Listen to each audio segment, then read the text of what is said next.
الحمد لله نحمده ونستعينه ونستغفره ونؤمن به ونتوكل عليه ونعوذ بالله من شرور انفسنا ومن سيئات اعمالنا من يهده الله فلا مضل له ومن يضلل فلا هادي له ونشهد ان لا اله الا الله وحده لا شريك له ونشهد ان سيدنا وحبيبنا وشفيعنا ومولانا محمدا عبده ورسوله ارسله الى الناس كافة بالحق بشيرا ونذيرا وأعطاه جوامع الكلم ومنابع الحكم ووعده مقاما محمودا وجعله سراجا منيرا صلى الله تعالى عليه وعلى آله وأصحابه وأزواجه وذرياته وبارك وسلم تسليما كثيرا كثيرا أما بعد. محترم بزرگوں اور دوستو، اللہ کے فضل اور احسان سے، خالص اللہ کے فضل اور احسان سے، صرف اور صرف اللہ کے فضل و احسان سے ہم مسلمان ہیں. ہمارا دین دین اسلام ہے. اللہ نے ہم کو ایمان کی دولت عطا فرمائی ہے. اس ایمان کی دولت پانے کے لیے ہم نے خود کوئی محنت نہیں کی ہے، اور اس لیے محنت نہیں کرنی پڑی کہ اللہ نے ہمارے ساتھ معاملہ وہ فرمایا کہ محنت کے بغیر ہی ہم کو دین حق مل گیا، اور وہ معاملہ یہ فرمایا کہ ایمان والے کے گھر میں ہم کو پیدا کیا. جس باپ کے گھر میں ہم پیدا ہوئے، جس ماں کے پیٹ سے ہم دنیا میں آئے، وہ دونوں ایمان والے تھے، اور چونکہ وہ دونوں ایمان والے تھے اس لیے گھر کے اندر ہم کو ایمان اور اسلام کی دولت مل گئی. ایمان اور اسلام کی دولت کو پانے کے لیے نہ ہمیں کوئی دوڑ دھوپ کرنی پڑی، نہ سوچ بچار کرنا پڑا، نہ کوئی ریسرچ کرنا پڑا، نہ کوئی چیز چھوڑنی پڑی، نہ کسی چیز کو پانے کے لیے قدم بڑھانے پڑے، نہ کوئی ظلم سہنا پڑا، نہ کسی پریشانی کا سامنا کرنا پڑا. حالانکہ اللہ کا قانون یہ ہے جس کو اللہ نے اپنے قرآن میں بیان فرمایا کہ میں جب کسی کو دین حق عطا کرتا ہوں تو ساتھ میں آزمائشیں بھی اس پر آتی ہیں، امتحان بھی لیتا ہوں، مشکلات میں ڈال کر کے اس کو تپاتا ہوں تاکہ یہ پتہ چل جائے کہ کچا ہے یا پکا، کھرا ہے یا کھوٹا. اللہ جل شانہ قرآن کریم میں فرماتے ہیں الف لام میم احسب الناس ان يتركوا ان يقولوا آمنا وهم لا يفتنون ولقد فتنا الذين من قبلهم فلا يعلمن الله الذين صدقوا ولا يعلمن الكاذبين. الف لام میم کا کلمہ بیان کر کے اللہ فرماتے ہیں احسب الناس ان يتركوا، لوگوں نے کیا گمان کر رکھا ہے، لوگوں نے کیا سمجھ رکھا ہے ان يتركوا کہ ان کو ویسے ہی میں چھوڑ دوں گا، کہ انہوں نے کہا ہم مومن ہیں اور بعد میں کوئی مشکل نہیں آئے گی، کوئی امتحان نہیں آئے گا، کسی ظلم کا سامنا نہیں کرنا پڑے گا. ایسا نہیں ہوگا. میرا ضابطہ اب تک رہا ہے وَلَقَدْ فَتَنَّا الَّذِينَ مِن قَبْلِهِمْ فَلَا يَعْلَمَنَّ اللَّهُ الَّذِينَ صَدَقُوا وَلَا يَعْلَمَ الْكَاذِبِينَ. جب بھی لوگ ایمان کی طرف آتے ہیں تو یہ جاننے کے لیے کہ سچے ہیں، کچے ہیں، پکے ہیں، کھرے ہیں، کھوٹے ہیں، یہ جاننے کے لیے میں مشکلات میں ڈالتا ہوں. وَلَا يَعْلَمَنَّ اللَّهُ الَّذِينَ صَدَقُوا وَلَا يَعْلَمَ الْكَاذِبِينَ. یہ اللہ کا قانون، اللہ کا ضابطہ ہے، اور اللہ نے اس قانون کے باوجود ہم کو بغیر کسی مشکل میں ڈالے ہوئے، بغیر کسی امتحان میں تپائے ہوئے، بغیر کسی ظلم کا شکار ہوئے ہم کو ایمان کی دولت، ایمان کی محنت اپنے گھر میں عطا کی. ایک مرتبہ جناب رسول اللہ صلی اللہ علیہ وسلم کی مبارک خدمت میں ایک قبیلے کے منتخب افراد آئے ہیں. اس قبیلے کو کہتے ہیں قبیلہ بنو تمیم. یہ قبیلہ بنو تمیم کے لوگ حضور کی خدمت میں آئے. ان کے آنے پر بہت سارے واقعات اور معاملات پیش آئے، اور ان کا تذکرہ قرآن کریم میں الگ الگ آیتوں میں کیا ہے. سورہ حجرات میں ان واقعات میں سے ایک واقعہ یہ بھی پیش آیا کہ ان آنے والے افراد میں سے کسی شخص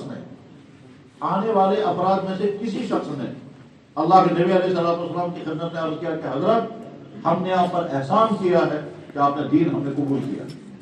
ہمارے آپ پر ہمارا پر احسان ہے، ہم نے آپ کے دین کو قبول کر کے آپ پر منت رکھی ہے، ہم نے آپ کا دین قبول کر کے آپ پر ہم نے احسان کیا ہے. اللہ کے نبی علیہ السلام نے اس کے جواب میں کچھ نہیں فرمایا، لیکن قرآن کریم کی آیت نازل ہو گئی جس میں اللہ تعالیٰ شاہ نے فرمایا یمنون علیک، یہ احسان جتلا رہے ہیں، ان اسلموا، جو اسلام قبول کیا، قل آپ کہہ دیجئے لا تمنوا علیہ، مجھ پر کوئی منت تمہاری نہیں ہے، آپ کہہ دیجئے کسی کا کوئی احسان ہم پر نہیں ہے، اللہ کا تم پر احسان ہے اس نے جن کو تمہیں ایمان کی دولت عطا فرمائی، بل اللہ یمن علیکم ان ہداکم للایمان، اللہ کا ایسا احسان تم پر، تم کو ایمان کی دولت نصیب ہوئی ہے، اس لیے ان کو تو ایمان کی دولت نصیب ہوتی تھی اور آج بھی بے شمار انسان کو نصیب ہوتی ہے، مگر مجاہدوں کے بعد، قربانیوں کے بعد، تحقیق کے بعد بہت کچھ چھوڑنا پڑتا ہے، پھر حق ملتا ہے۔ اللہ نے ہمارے ساتھ معاملہ یہ کیا کہ ہم کو اپنے گھر کے اندر ایمان کی دولت نصیب فرمائی، اس لیے پہلی بات جو ہر ایمان والے کو ہر وقت ذہن میں رہنی چاہیے اور یہ ہمیشہ ذہن میں رہنی چاہیے، اور اگر کسی ایمان والے کے ذہن میں یہ بات نہیں ہے وہ نادان ہے، اس کو اپنی اصلاح کرنی چاہیے کہ ہر وقت یہ احساس رہنا چاہیے کہ اللہ نے مجھ پر بڑا کرم فرمایا، مجھ کو ایمان کی دولت نصیب فرمائی ہے، دین حق مجھے عطا فرمایا۔ اللہ کو طاقت تھی کہ ہم کو کسی ایسے گھر میں پیدا کر دیتے جس گھر میں یہ دین حق نہ ہوتا، کچھ اور ہوتا، اور اللہ کو طاقت تھی، اور اگر ایسا کرتے تو ہم نعوذ باللہ من ذالک اللہ کی طرف کوئی احتجاج بھی نہیں کر سکتے تھے، اللہ سے ہم ڈیمانڈ بھی نہیں کر سکتے تھے کہ آپ نے ہمارے ساتھ یہ معاملہ کیوں کیا۔ اللہ نے ہم کو ایمان کی دولت عطا فرمائی کس طرح سے کہ مسلمان کے گھر میں پیدا کیا۔ جس لمحے، جس گھنٹے کے اندر، یا کہیے جس دن ہم اس دنیا میں آئے ہیں، اس دن دنیا میں بے شمار انسان پیدا ہوئے ہوں گے، ڈاٹا کتابوں میں لکھا ہوا آتا ہے کہ ایک سیکنڈ کے اندر کتنے انسان دنیا میں پیدا ہوتے ہیں، ایک منٹ کے اندر کتنے انسان دنیا میں پیدا ہوتے ہیں، اور ایک دن میں دنیا میں آنے والوں کی تعداد کتنی ہوتی ہے۔ ظاہر ہے جس دن ہم پیدا ہوئے ہیں اس دن ہزاروں انسان دنیا میں آئے ہوں گے، جس سیکنڈ پر ہم پیدا ہوئے ہوں گے اس میں 100 سے زیادہ بچے پیدا ہوئے ہیں دنیا میں، کیونکہ ہر سیکنڈ کے اندر 105 106 107 110 بچے پیدا ہوتے ہیں ہر سیکنڈ کے اندر پورے ورلڈ میں۔ ریشو کم زیادہ ہو سکتا ہے لیکن وہ کم زیادہ جو ہے وہ چند افراد کے اعتبار سے ہوگا، لیکن بہرحال جس سیکنڈ میں ہم اس دنیا میں آئے اسی سیکنڈ میں دنیا میں نہ جانے کس گھر میں کون کون سا بچہ کہاں پیدا ہوا ہوگا۔ اللہ کو طاقت تھی کہ وہ بچہ ہمارے گھر میں پیدا ہوتا اور ہم اس گھر میں پیدا ہوئے ہوتے تو ہم ایمان سے محروم ہوتے، اور وہ بچہ جو اس گھر میں پیدا ہوا ہے وہ ہمارے گھر میں ہوتا، وہ ہمارے والدین کا بیٹا ہوتا تو ایمان والا ہوتا۔ اللہ نے ہم کو ایمان والے کے گھر میں پیدا فرمایا۔ الہ الحمد۔ ہر وقت میرے بھائیوں مزاج بناؤ کہ سوچ کر کے سوچو اور سوچتے ہوئے یہ کہو کہ یا اللہ اگر آپ نے جو کیا یہ نہ کیا ہوتا، جو میرے ساتھ معاملہ بڑھتا ہے اگر یہ نہ کیا ہوتا تو میں کہاں ہوتا آج؟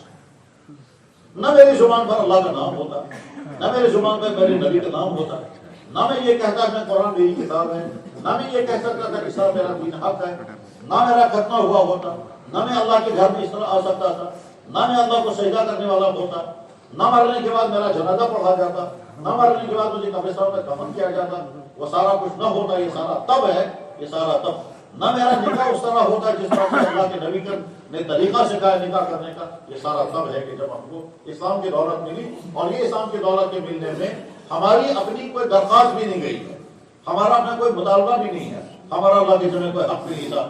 اس لیے میرے بھائیوں معمول بنائے زندگی کا کہ بار بار شکر پڑھتے رہیں، اور یہ کوئی اپنی طرف سے کہی جانے والی بات نہیں ہے، اللہ کے نبی علیہ السلام بھی پڑھتے تھے الحمدللہ الذی ہدانا لہذا وما کنا لنہتدی لولا ان ہدانا اللہ۔ حمد اور ثنا اسی اللہ کی بارگاہ میں جس اللہ نے دین حق ہمیں عطا فرمایا، ہدایت کا راستہ عطا فرمایا، اگر وہ عطا نہ کرتا تو ہم اپنی محنت، اپنی طلب، اپنی طلاق اور اپنی کوشش سے اس دین حق کو نہیں پا سکتے۔ اب جب اللہ نے ہم پر یہ احسان فرمایا، ہم ایمان والے ہیں، ہم مسلمان ہیں، اسلام ہمارا دین ہے، اس اسلام کے بارے میں ہم کو سنجیدگی کے ساتھ فیصلہ کرنا ہے کہ ہمارا رویہ اس اسلام کے بارے میں کیا ہے، اور دو چیزوں کو فیصلہ کرنا ہے، وہ یہ کہ کیا ہم اس اسلام کے مکمل وفادار ہیں جیسا کہ ہونا چاہیے، اور کیا اپنے آپ کو اس دین پر جمائے رکھنے کے لیے کہ یہ اسلام ہم سے جو مطالبے کرتا ہے وہ مطالبے ہم پورے کرنے کو تیار ہیں۔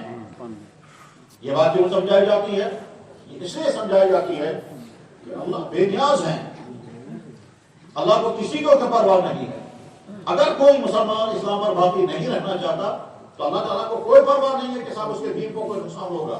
اللہ جل شانہ قرآن کریم میں کلیئر کٹ صاف فرماتے ہیں یا ایھا الذین آمنوا من یرتد منکم عن دینہ فسوف یأتی اللہ بقوم یحبهم ویحبونہ.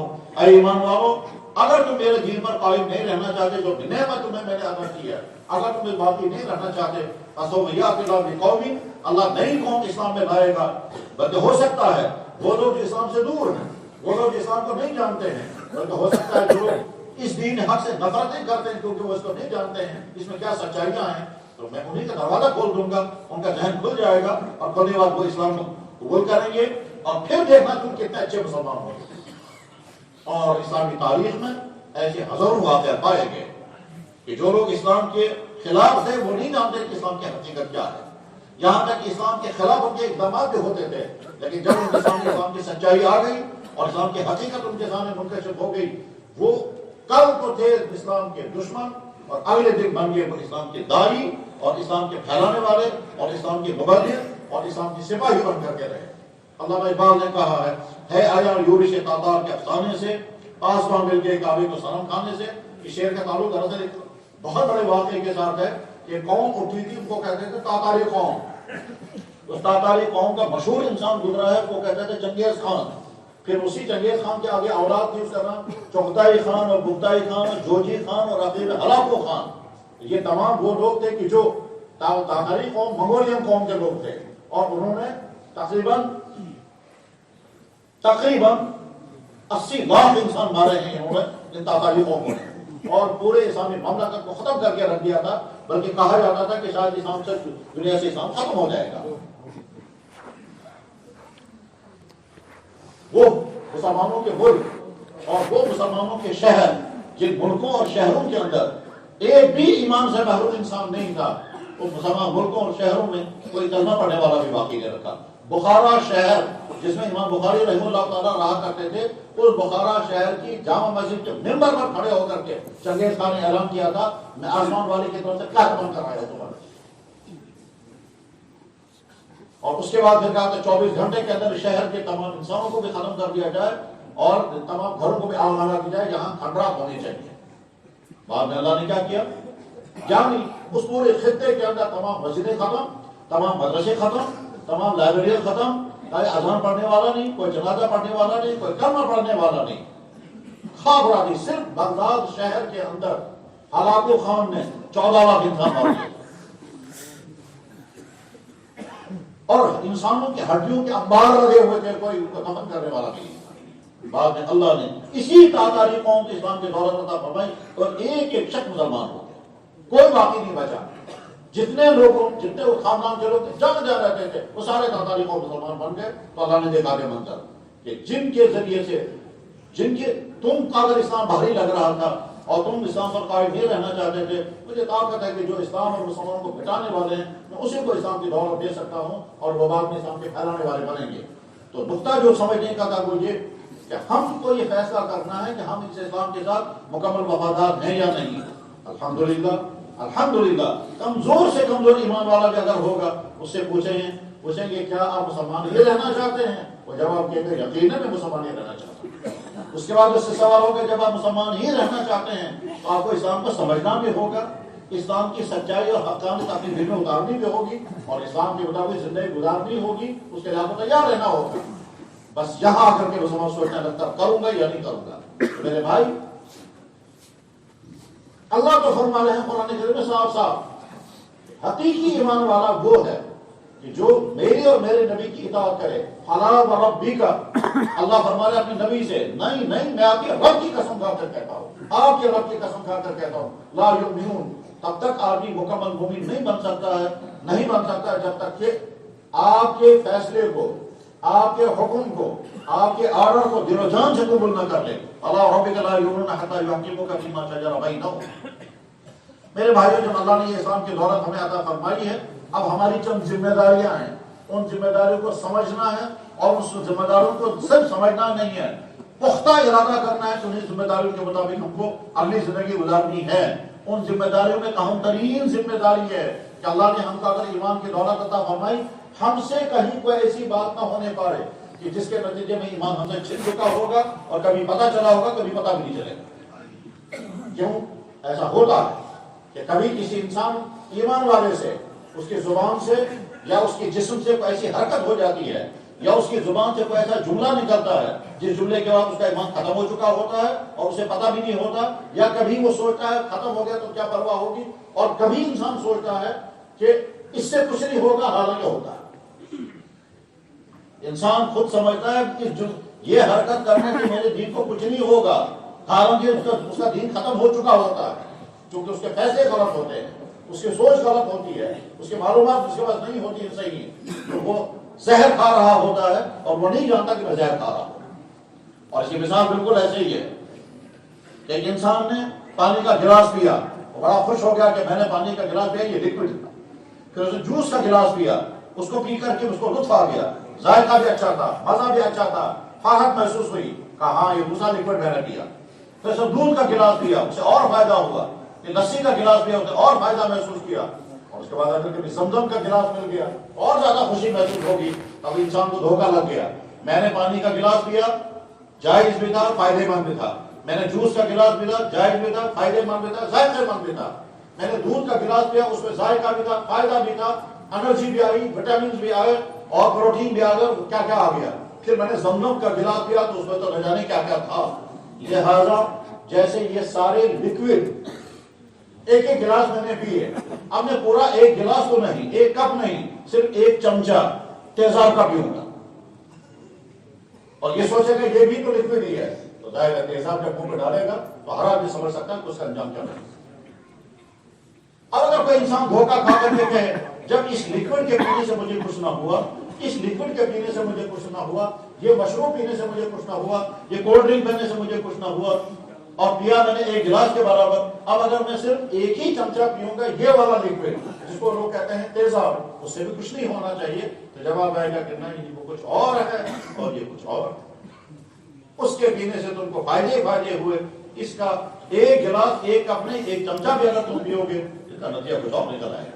بس ٹھیک اسی طرح سے ایکشن ہزاروں قسم کے ہوتے ہیں، حرکتیں ہزاروں کی قسم کی ہوتی ہے، کچھ حرکتیں وہ ہوتی ہیں جو ہو سکتا ہے دیکھنے میں لگے معمولی مگر وہ انسان کے ایمان کو ختم کر کے رکھ دیتی ہیں۔ اس لیے ہر ایمان والے کو چاہیے کہ ایسی تمام باتوں کو سمجھ کر کے رکھے، جن باتوں کے بولنے سے، جن حرکتوں کے کرنے سے، جن ایکشنز کے کرنے سے، جن سرگرمیوں سے آدمی کا ایمان ختم ہو جاتا ہے، ان تمام کو جان کر کے رکھنا ہے، سمجھ کر کے رکھنا ہے، اور اس کے بعد اپنے آپ کو بچانا ہے اسے، تو ایمان واقعی بچے گا۔ ورنہ خدا نہ خواستہ کبھی ایسا بھی ہوتا ہے کہ انسان وہ کر چکا ہوتا ہے جس کے نتیجے میں ایمان ختم ہو گیا ہوتا ہے اور آدمی کو پتہ نہیں ہوتا ہے۔ قرآن کریم اللہ تعالیٰ شان فرماتے ہیں وَمِنَ النَّاسِ مَن يَقُولُ آمَنَّا بِاللَّهِ وَبِالْيَوْمِ الْآخِرِ وَمَا هُم بِمُؤْمِنِينَ، بے شمار انسان وہ ہے جو سمجھتے ہیں ہم ایمان والے ہیں، مگر حقیقت یہ ہے کوئی ایمان والے نہیں ہے۔ یہ آیت جن لوگوں کے بارے میں نازل ہوئی ہے وہ ایک دوسرے قسم کے کانٹیکسٹ میں ہے، اور وہ یہ ہے کہ وہ لوگ اعلان کے ساتھ اندر کفر رکھتے تھے اور زبان سے ایمان کا دعویٰ کرتے تھے۔ اس ان کے بارے میں اللہ نے فرمایا کہ بھائی ان کے اندر کفر ہے، زبان سے ایمان کا دعویٰ کر رہے ہیں، یہ ایمان والے نہیں ہیں، لیکن اس کی دوسری شکل یہ بنتی ہے کہ آدمی سمجھ رہے گا، میں سمجھتا رہے گا میں تو ایمان والا ہوں، میں تو مسلمان ہوں، اور کر رہا ہوگا وہ چیز جس کا اس کا ایمان ختم ہو رہا ہوگا۔ ہر ایمان والے کو اس بارے میں بہت چوکنا، بہت زیادہ حساس رہنا چاہیے، بہت زیادہ محتاط رہنا چاہیے کہ یا اللہ یہ ایمان کی دولت اور نعمت آپ نے مجھے عطا فرمائی، جان بوجھ کر، شعوری طور پر، غیر شعوری طور پر، جانے بغیر یا انجانے، ارادی یا غیر ارادی طور پر کہیں میرے ہاتھ سے وہ حرکت نہ ہو جائے کہ میری زبان سے میں وہ جملہ نہ نکل جائے جس کے نتیجے میں میرا ایمان ختم ہو چکا ہوگا، اور مجھے چاہے لٹریچر کے ذریعے، تھیوریوں کے ذریعے، کنفیوژنوں کے ذریعے، یا کسی غلط فہمی کے ذریعے، یا کسی لالچ میں آ کر کے، مختلف عوامل ہیں جن کے نتیجے میں آدمی کا ایمان چھن جاتا ہے، مختلف عوامل ہیں جن کے نتیجے میں انسان اپنے ایمان کا سودا کر جاتا ہے۔ ان عوامل میں سے غلط فہمیاں بھی ہوتی ہیں، پریشر بھی ہوتا ہے، انتشار بھی ہوتا ہے، کنفیوژن بھی ہوتا ہے، تھیوریاں بھی سامنے آتی ہیں، اور طرح طرح کی چیزیں ہوتی ہیں۔ مثلا سکولوں اور کالجوں میں جو نوجوان لڑکے پڑھ رہے ہیں، اچھی طرح سے سمجھو تمہارے ایمان کا پیچھا چل رہا ہے ایتھیسزم کے ذریعے سے، ماڈرنزم کے ذریعے سے،